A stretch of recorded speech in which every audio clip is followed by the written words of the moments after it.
Murakoze cyane. Nitwa Fidel Karemanzira, ndi Vice Perezida Ibuka mu karere ka Musanze, ariko by'umwihariko nkaba n'umukozi ushinzwe inzibutso mu karere ka Musanze. Murakoze cyane. Uru ni urwibutso rwitwa urwibutso rwa Cour d'Appel.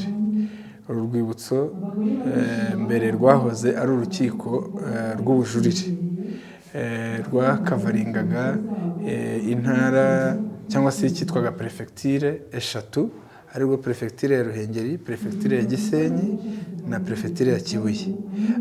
Abantu bashoboraga kuba babuze ubutabera mu nkiko zo hasi bakifashisha uru rukiko rwa Cour d'Appel baturutse muri izo ntara zose kugira ngo babone ubutabera. Ariko mbere nta nubwo hariho ubutabera, mbere habagaho ubucamanza. Hanyuma rero uko rwaje kuba urwibutso nuko rwaje gukorerwamo jenoside, abatutsi bakahicirwa, bari babeshywe yuko bagiye kubashakira ubuhungiro muri Zaire, bari bababeshye ko rwose nta uri bubakoreho, ariko nyamara yari amayeri yo kugira ngo bababone ari benshi, babone kubica. Ni umugambi wari wapanzwe na leta, kuko urebye ahangaha ni mu maso y'ubuyobozi, ni iruhande rwa perefegiture, inyubako y'akarere iri ahangaha, mbere yahoze ari perefegiture. Hirya gatoya ahari ikigo cya MIPC, kuri ubu mbere hari ikigo cya gisirikare. Abo bose bakabaye barakoze n'ubuvugizi, abatutsi bari hano bagatabarwa, ariko ntabyo bakoze. Umva rero nicyo hari kuri tariki 15 igihe abatutsi bicirwagamo hano mu cyahoze ari Cour d'Appel. Akaba ariyo mpamvu rero ko uyu mugoroba twaje kwibuka abanyarwanda bose bababajwe cyane n'ayo mateka, baje kwibuka izo nzirakarengane. Icyo nakongeraho kandi ni uko uru rwibutso rufite umwihariko w'uko ku isi hose muri jenoside zose zahabayeho, ubushakashatsi bwagaragaje ko nta handi abasivile baguye mu rukiko, noneho by'umwihariko mu cyumba cy'iburanisha, aho abantu bakagombye kubonera ubutabera akaba ariho bicirwa. Ni aha honyine ku isi byabaye. Ni umwihariko rero uru rwibutso rufite, ari nacyo cyaduhagurukije twese kugira ngo tuze twibuke ayo mateka, tuyabwire urubyiruko, tuyabwire abantu, ejo cyangwa ejo bundi jenoside ntizongere kubaho, nk'uko ndetse na nyakubahwa Perezida wa Repubulika Paul Kagame yabyivugiye ubwo ati nta jenoside izongera kubaho muri iki gihugu. Murakoze cyane. Kuri uyu wa kabiri tariki 14 Mata 2026 nibwo mu karere ka Musanze habaye umugoroba w'ikiriyo. Ni umugoroba wabanjirijwe n'urugendo rwo kwibuka rwatangiriye mu mujyi wa Musanze kuri Goiko guhera ku isaha y'isa 11. Uru rugendo rukaba rwasorejwe ku rwibutso rw'akarere ka Musanze Cour d'Appel de Ruhengeri. Urubyiruko rwitabiriye uyu mugoroba ku bwinshi, ariko kandi abari mu gisata cy'imyidagaduro cyangwa se creative industry, abahanzi, abashoramari mu buhanzi ndetse n'abandi batandukanye bagaragaje ko nabo bakwiye kugira uruhare mu bikorwa byo kwibuka jenoside yakorewe abatutsi. Murakoze cyane. Nitwa Mishu, amazina y'ubuhanzi, amazina y'ababyeyi ni Ganza Michel, abandi umuproducer, umwanditsi w'indirimbo, nkaba n'umuririmbyi. Uruhare rw'abahanzi ntekereza ko ari ugukoresha ibihangano byabo mu gusakaza ubutumwa bwiza kubaka abanyarwanda, kuko hari bamwe babikoresheje mu buryo bubi, twebwe twabikoresha noneho mu kubaka sosiyete, mu kubabwira amakuru nyayo y'ibyabaye, kubahumuriza. Numva urwo ari rwo ruhare rwacu. Nicyo mukora. Murakoze. Nitwa Shyaka Lucas, mba muri creative industry mu karere ka Musanze, ndi musician, ndi promoter, ndi hoster mu mujyi wose, byose ibikorwa bya events industry ya music babirimo. Lucas, uruhare rwanyu nk'urubyiruko mu bikorwa byo kwibuka jenoside yakorewe abatutsi ni uruhe? Uruhare ni runini. Mu minsi yashize urubyiruko ntabwo rwitabiraga gahunda za leta, twarabikerensaga ntitubiha agaciro, ariko muri iyi minsi igihe tugezemo twarisobanukiye nk'urubyiruko, twaje gusanga amateka yacu nkatwa public figure, like tuba dufite abantu benshi batureberaho, nitwe tugomba gutera intambwe ya mbere tukinfluence abantu badukurikira, abantu badukunda mu karere, tukazamura like abantu bose bakamenya amateka, tukaza kwibuka ibikorwa byose bya leta tukabyitabira, tukaba twe turi imbere. Iyo tugiye imbere n'abadukurikira badukunda nabo baraza bakamenya amateka yacu, aho twavuye naho tugana, tugasigasira ahazaza h'igihugu muri industry. Miriwe nitwa Milo, ndi umuhanzi guturuka i Musanze. Nk'urubyiruko urumva dusabwa bikomeye gutanga umusanzu wacu kugira ngo urubyiruko ubundi rushukika vuba, ariko nanone iyo ruteguwe neza rwabyara umusaruro mwinshi cyane. So ngewe uruhare rwanjye wenda kuri side y'aba artists ni ugukangurira abantu cyangwa se nk'abankurikira cyangwa bakunda imiziki yanjye, ngomba gukora iyo bwabaga nkagerageza gutanga ubutumwa bwiza bwubaka igihugu cyacu, bunakangurira urubyiruko by'umwihariko kuba kumenya amateka kugira ngo ibyabaye mu Rwanda ntibizasubire ukundi. Murakoze cyane. Nitwa Guylaine Valérie, ayo ni amazina niswe n'ababyeyi, ariko abantu benshi banzi ku izina rya Naya Fenty nk'uko wari umaze kubivuga. Yego, nkaba ndi founder w'ikigo cyitwa Gifted Kids Rwanda, aho dufasha abana kudevelopa talent zabo, abana benshi batandukanye. Mbere y'uko mvuga uruhare rwacu nk'urubyiruko mu kwibuka abacu bazize jenoside muri 1994, ndabanza nihanganishe abarimo kutureba baba barabuze ababo, mwihangane. Yego, ni ibintu bibi bibabaje byabaye ku gihugu cyacu, tutabera proud, ariko byarabaye nta kundi. Duharanire gukora cyane no kubirwanya ntibizongere kubaho ukundi, yaba kuri twebwe no ku bandi banyarwanda bazaza. Tuba umwe, twubaka u Rwanda dufatanyije twese hamwe. Yego, uruhare rwanyu rero. Yego, noneho ku kibazo mwari mubajije, uruhare rwacu mbere na mbere nk'urubyiruko twese turashishikarizwa kwitabira ibi bikorwa byo kwibuka abacu bazize jenoside bo mu 1994. Icyo ni kimwe, donc ntihabeho kubikwepa cyangwa se kutabigaragaramo, ahubwo tubigira ibyacu, turusheho kubyitabira. Yego, ikindi turasabwa gusoma no kwiga amateka yaranze igihugu cyacu. Ni ukuvuga ngo ni ibintu byarangiye, amateka aba ari ibintu byarangiye, ntitukahugire mu kumva gusa, ahubwo tujye dufata n'umwanya dusome, tunasure amamize kugira ngo twumve neza amateka yaranze igihugu cyacu. Noneho ikindi kintu ni ugupfobya abantu bajya ku nkoranyambaga bakavuga amateka atari yo, ni ukuvuga ngo bakayagoreka. Nkatwe rero nk'urubyiruko duharanire kubipfobya ibyo bintu, ibinyoma ntibisakare mu bandi bantu, yaba abanyarwanda cyangwa abanyamahanga, tuba aba mbere mu kubipfobya dufatanyije twese hamwe. Yego. Murakoze cyane. Nitwa Ngabo Arafat, nkaba ndi mu gisata cya muzike nk'uko bivuze, as manager. Uruhare rwacu rwa mbere ni presence, ni ukuba tugomba kuva aho turi mu rugo tukavayo, aho turi mu kazi tukavayo, tukaza tukifatanya n'abandi, kuko aya mateka ni ayacu nk'abanyarwanda kandi ni twe ejo hazaza. Rero nk'urubyiruko uruhare rwa mbere tugomba kugira ni ukuza kwifatanya n'abandi. Wakumva hari na mugenzi wawe uzibukira ahantu runaka, ubishoboye ukanamuherekeza kugira ngo turusheho kwaguka mu kumenya amateka yacu. Yego. Ku ruhande rwanjye cyangwa no ku bandi bahanzi duhura, icya mbere ni uko urumva tuba dufite imbuga duhuriraho n'abantu benshi, abafana badukunda, abantu badukurikira.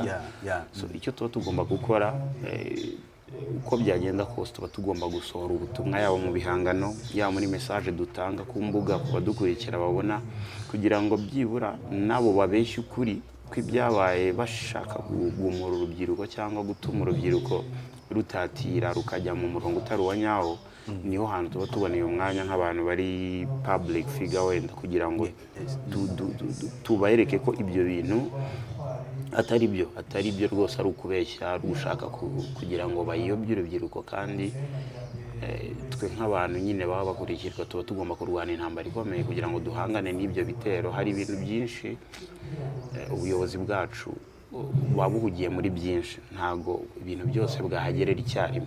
Nicyo umusanzu wacu natwe nk'aba artist, nk'urubyiruko, nk'abajene, tuba tugomba gufatanya nabo kugira ngo ibyo bintu tubirwanye twivuye inyuma. Aho batashoboye kugera dukoresheje ijwi ryacu kugira ngo natwe tuhagere, tubwira urubyiruko, tubwira abadukurikira ko ibyo bintu ari ibinyoma, abashaka kubayobya bidakwiye, ahubwo umurongo nyawo ari uyu.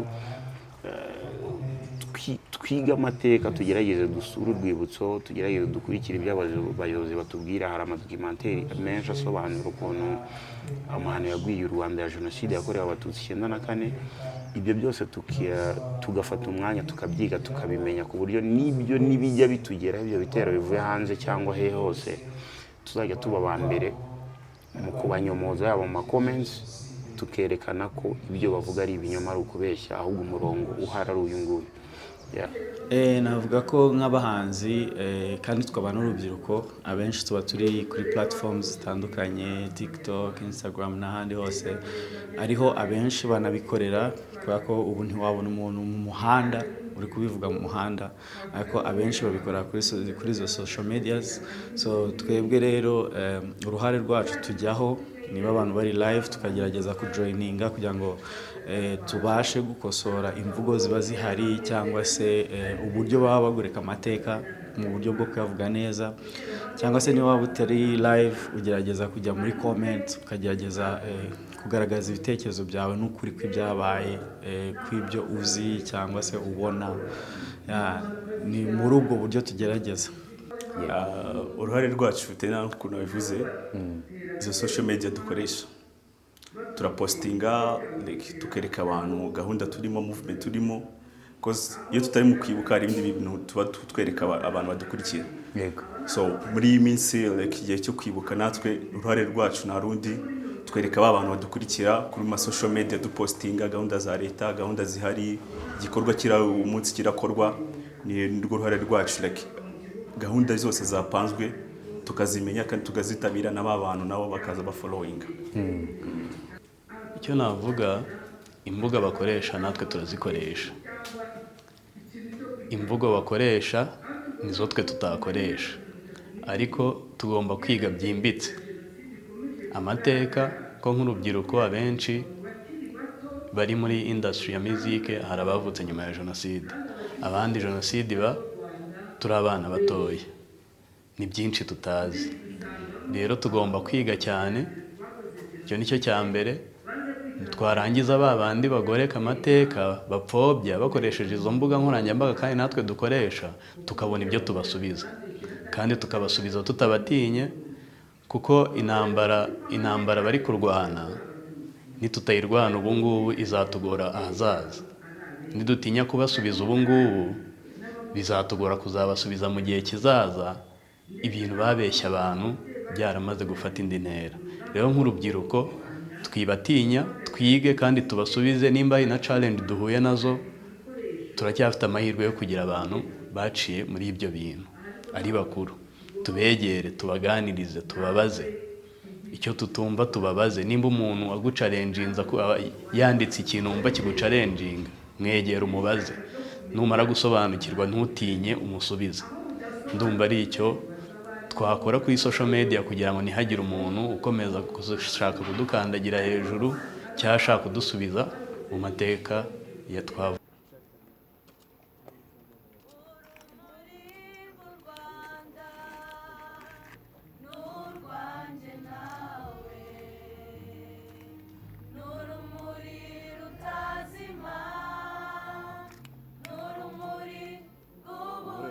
murakoze Nyakubahwa, muraza gukomereza abo bana. Urubyiruko mukomeza kurufasha gute kugira ngo rukomeze kwiga ndetse no kumenya amateka muri rusange? Dukora ibiganiro bitandukanye tworganiza ibiganiro haba muri za kaminuza, mu bigo bya segonderi, ndetse ubu byanagiye no mu nteganyanyigisho z'amateka ko abana bagomba kwiga amateka y'u Rwanda bakanigamo na jenoside yakorewe abatutsi mu 1994. Ikindi dukangurira ibigo gusura inzibutso, cyane ko nk'uru rwibutso rwo rurimo n'amateka, uko amateka yose ya jenoside yabayeho, ndetse hakaba hari n'ibimenyetso bya jenoside. Urubyiruko rero rukangurirwa kenshi gusura inzibutso kandi rukagenerwa n'ibiganiro bitandukanye kugira ngo barusheho kumenya ayo mateka yabo. Muri urwo rubyiruko harimo icyiciro cy'abari mu buhanzi bakoresha imbuga nkoranyambaga, abo twita abasitari cyangwa se ibyamamare. Muri icyo cyiciro barimo, murabasaba iki muri rusange? Dusaba abantu bakoresha imbuga nkoranyambaga kugira ngo babe umusemburo wo kwigisha, bigishe ubumwe n'ubudaheranwa bw'igihugu cyacu, bigishwa amateka, bamenye aho bava, bamenye n'aho bajya, hanyuma birinde ingengabitekerezo ya jenoside aho iva ikagera. Nibyo tuba twifuza kugira ngo abahanzi ndetse n'abandi bakinnyi, abantu bose baba muri media industry, bose bamenye ko bagomba kugira uruhare mu kubaka iki gihugu, bigisha ibyiciro by'urwibutso, ibyiciro by'urubyiruko byose bitandukanye. Hari uburyo muborohereza kugira ngo babashe kugera ku mateka? Yego. Murakoze cyane. Iyo tugize amahirwe tukagira abo bajene bafitiye initiative, turabafasha tukabafasha cyane gushyira ibintu byabo ku murongo, tukabyorganiza, tukabereka umurongo nyawo bakwiriye kugenderamo kugira ngo icyo gikorwa kirusheho kunoga. Muri bo twavuga nk'abanyeshuri biga muri za kaminuza, n'abahanzi turafatanya. Ubushize twakiye abahanzi bakina amafilime, bakora amafilime mu Rwanda bose. Ni igikorwa cyashimishije kandi buri wese yatanze uruhare rwe, yigisha. Abahanzi benshi bahawe za interview, hanyuma bagira nabo uruhare mu kwerekana amateka mabi yaranze jenoside. Rero ni ukuvuga ngo ababikeneye bose baradusanga, tukagira uko tubafasha uko byagenda kose. Ubutumwa ni bwa bundi, dukunda igihugu cyacu, dukunda amateka yacu, tuyamenye ku buryo na ba bantu baza barwanya bapfobya bageraho bakavuga wa muntu turaza tumubwira amateka tuyagoretse arayazi.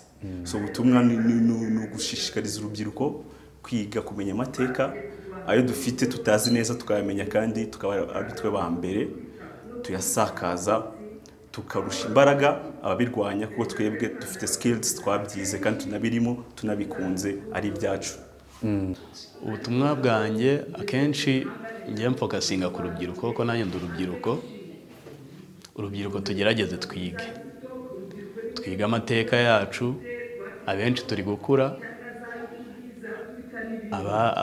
abahagaritse jenoside ubu ngubu bari kubyina bavamo. Twebwe nk'urubyiruko nitwe tuzasigara, twe Rwanda rw'ejo, tuzasigara u Rwanda ruturi ku mutwe. Ese nimba nta kintu tuzi, abana bacu tuzababwira iki? Rero tugerageze twige amateka, dusure inzibutso kugira ngo turusheho gusobanukirwa, twegere n'ababyeyi bacu tubasobanuze kugira ngo tubashe kujijuka, noneho ahazaza hacu hazorohe, n'umwana wacu bizakorohere kugira icyo umuganiriza. Ndumva ari icyo ngicyo twashyiramo imbaraga cyane, twige, nitumara kwiga dusobanukirwe, ubundi amateka yacu tuyasigasire, ko nta nubwo wayasigasira utayazi. Yego. Batarenze 5 icyarimwe, batarenze 5, ariko twese ntabwo tuza guhaguruka. Nahereye ku ruhande rwo hirya, ni 5 bazira rimwe bagasubirayo kugira ngo ubutumwa njye navuga mfite ni abari ku ruhande rwa ruguru hakurya protokole babafashe. Abavandimwe, ababyeyi, abanyarwanda barokotse, mbabwira yuko twese turi kumwe duhuje imbaraga kandi ibyabaye ntibizongera kubaho ukundi. Nanasaba urubyiruko kugira ngo dukomeze kwegera ababyeyi bakuru, abayobozi, tugerageze kuba muri ibi bikorwa kugira ngo duparticipatingemo, twigiremo, kubera ko bari gukura.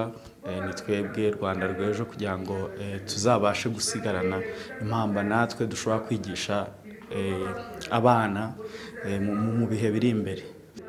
Twibuke twiyubaka nicyo cya mbere. Ikindi tugerageze, urabona urubyiruko rwinshi hari n'aba artiste bari muri bavutse nyuma ya jenoside, bumva ibintu batigeze wenda babibamo. So ntekereza ko dukwiye kwiga amateka cyane tugakanguka, kuko biroroshye cyane ko umuntu yaza akakoshya kwa kuntu abantu bakurikira imbuga zigenda zicishaho ibintu bitari ngombwa, abantu baza bavuga ibintu bitari ngombwa. Gerageze twige amateka, dusobanukirwe ibyabaye ku gihugu cyacu, dusobanukirwe byimbitse, dukurikira abayobozi bacu inama batugira.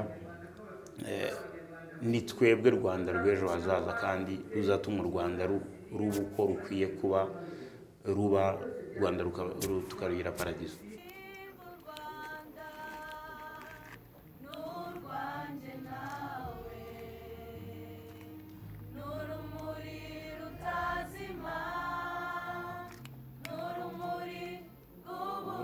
Murakoze Nyakubahwa, muraza gukomereza abo bana. Ubutumwa bwanjye ni ugushishikariza urubyiruko rwose muri rusange n'abandi bantu atari urubyiruko gusa, gukomeza kwibuka twiyubaka. Amateka yabaye ntazongere kubaho ukundi, never again rwose. N'ibintu bibi nkatwe tujya mu bihugu byo hanze tureba ukuntu abantu badushimira uburyo byarabaye ni bibi, ariko habayeho gukora cyane no kwiyubaka, abantu bakaba babidushimira. Rero dukomeze bibe devoir ya buri muntu gukomeza gukorera igihugu, dukora ibyiza dufatanyije, donc duteze imbere igihugu cyacu, bibi bya buri wese. Dufite natwe nk'urubyiruko nk'aba artiste, abantu baba mu gisata cy'imyidagaduro, natwe dufite kwibuka, dufite gukora urugendo, tukarushaho gusobanukirwa amateka, tukaza tugasura urwibutso. Turifuza ko icyo gikorwa cyaba n'aba artiste wenda bari kure cyangwa bari ahantu nyine badashobora kumenya amakuru y'ibiri kuba none hano i Musanze, bakagerageza bakatugeraho, tugafatanya, tukaza tukiga amateka yaranze igihugu cyacu, ndetse tukanigiraho kuzatuma ibyo bintu bitongera kuba indi nshuro. Icyo dusaba wenda nagisaba urubyiruko cyane, nibyo nahereyeho, tugerageze duhaguruke. Kandi n'icyo nasaba ubuyobozi, nirubona urubyiruko twahagurutse, rudushyigikire, rutwereke ko ruri kumwe natwe, twumve ko tutari twenyine, kugira ngo tubashe no gusobanukirwa, natwe tubashe no kubatinyuka. Ko hari igihe ubona umuntu mukuru ukaba utamutinyuka ngo umubaze ikintu runaka kandi icyo kibazo gifite, kandi kumubaza nibyo bizatuma dusobanukirwa. Rero tugerageze, abayobozi bacu ndetse n'abadukuriye, nimba hari ikintu duteguye, bagerageze batube hafi, kugira ngo nitugira n'icyo kibazo tubashe kubona udusubiza. Twibuke kandi twiyubake. Turi kwiyubaka kandi turacyiyubaka. Ntekereza ko aho u Rwanda rwavuye n'aho ruri kujya, aho turi kujya niho heza. Rero ntiduheranwe n'agahinda, twibuke twiyubaka, kandi nk'urubyiruko nk'uko nakomeje kubivuga, dushyira imbaraga mu kwiga amateka yacu. Ndashimira Perezida, Nyakubahwa Perezida wa Repubulika, wagize uruhare mu kubaka Abanyarwanda, kutwubaka twebwe.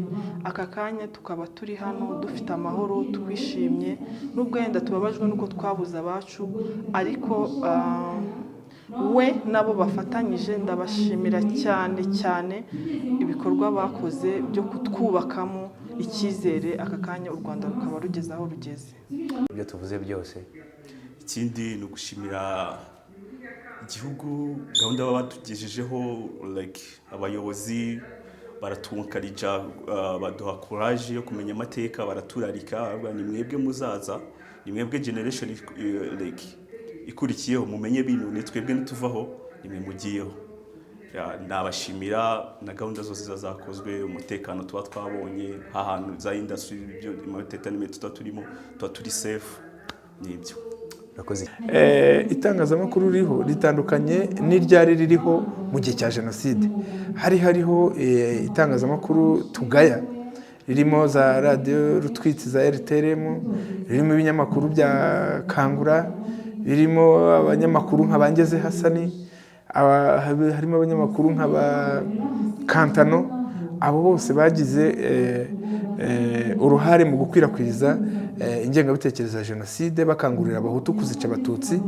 Ibyo turabigaya cyane, ariko tugashima noneho itangazamakuru ririho kuri ubu nyuma ya jenoside ko rifata igihe rikagira uruhare mu kubaka iki gihugu, ryandika ibyiza, rivuga ibyiza, kandi rijya n'inama rikanigisha. Ibyo rero turabishima cyane. natwe turabashimira, murakoze cyane. Murakoze.